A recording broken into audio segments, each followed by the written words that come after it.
Welcome to Milind blogs. तर कसे आहात गाईज? मजेत ना? आय होप तुम्ही सगळे मजेतच असाल.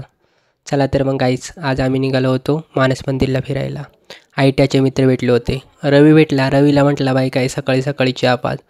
म्हटलं मी तर चहा नाही पेत, पण ज्यूस तर पाजून टाक. तो म्हणतो काय नाही बाई, सकाळी सकाळी ज्यूसच पिऊ आपण.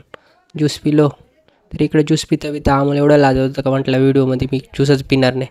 शेवटी व्हिडिओ बंद केली तेव्हाच ज्यूस पिला. आणि इकडं रवी ज्यूस पिऊन का त्याला ज्यूस चढला होता का काय माहीत नाही. गाडीवर घालणार होता. बरोबर थोडक्यात वाचलो. मग काय आता पुढं निघालो. भाऊ अजून पण लाजत होता. अरे म्हणला तू पोर आहे का काय आहे भावा, एवढं कुठं लाजतात का. फायनली आम्ही आता मानस मंदिरच्या दिशेने निघालो होतो. इकडं बाजूचा नेचर बघितलं तर एक नंबर होता. त्यात म्हटलं आपण बघू कसं दिसतोय. मग कसं दिसत होतो आम्ही, मस्त ना. त्याला मग कमेंटमध्ये सांगून टाका.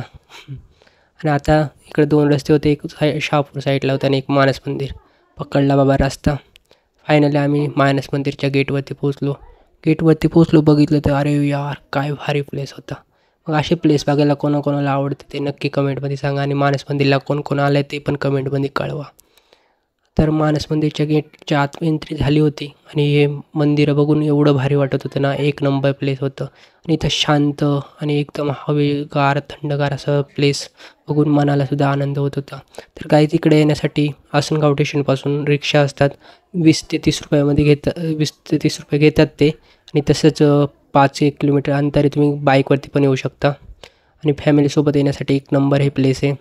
इथे शांतता आणि बघण्यासारखं भरपूर काय आहे. मग नक्की या प्लेसला भेट द्या. आम्ही तर खूप एन्जॉय केला इथे.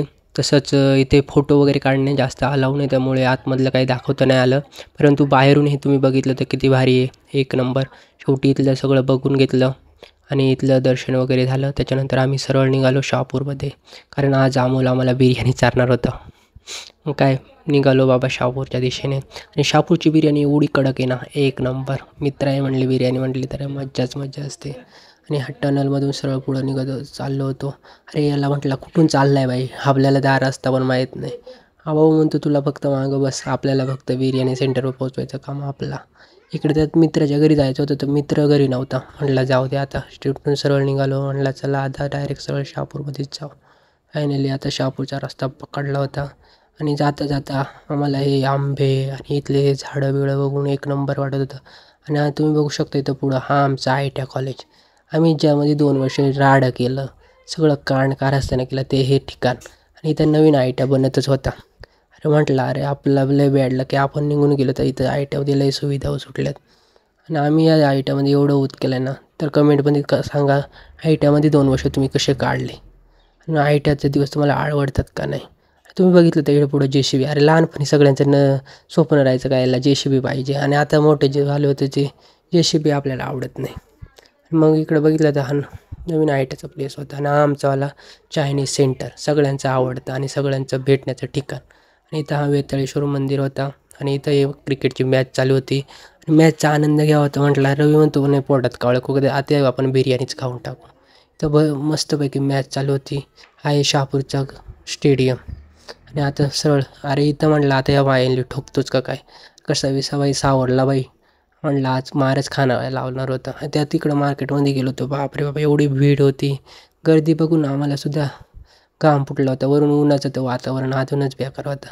आणि ही शहापूरमधली गर्दी आणि गर्दीत गाडी चालवणं एवढा अवघड राहते ना भाऊ. आणि त्यात अजून एक बॅड लक, जिथं बिर्याणी खायची होती त्या सेंटरच बंद होत्या, कारण आज रामनवमी होती. अरे यार म्हटलं आता तर अजूनच टेन्शन वाढलं होतं. तर म्हटलं चल बस स्टॉपवर जाऊन पाहू, कारण बस स्टॉपवरची जी मजा असते ना ती बस स्टॉपवरती येणाऱ्या पोरांनाच माहीत असते. तर बस स्टॉपवरची मज्जा आपल्या कमेंटमध्ये सांगा, कोणाला बस स्टॉपवरची मज्जा एन्जॉय केली. आणि लाल परीमधल्या सफरची मज्जा कोणी एन्जॉय केली ती पण कमेंटमध्ये नक्की सांगा. फायनली इथं बस स्टॉपचं काम चालू होतं आणि आम्ही फायनली पोहोचलो हॉटेलमध्ये. इथं काय आज व्हेजच खायला लागणार नव्हतं, कारण रामनवमी असल्यामुळे नॉनव्हेज सगळं हॉटेलमध्ये बंद होतं. सरळ राईस घेतला मागवला, कारण भूक पण लागली होती. राईस खाऊन बिऊन झाला आणि सरळ घरी निघालो आणि संपला आजचा ब्लॉग. तर गाईज कसा वाटला आजचा ब्लॉग नक्की कमेंटमध्ये सांगा. जाता जाता इकडं रविबाईने म्हणतो इकडं कॅमेरा फिरव, तर कॅमेऱ्यामध्ये जाता जाता शेवटचा सीन बघा काय भारी कॅप्चर केला. कशी वाटली मग शेवटचा सीन नक्की कमेंटमध्ये सांगा.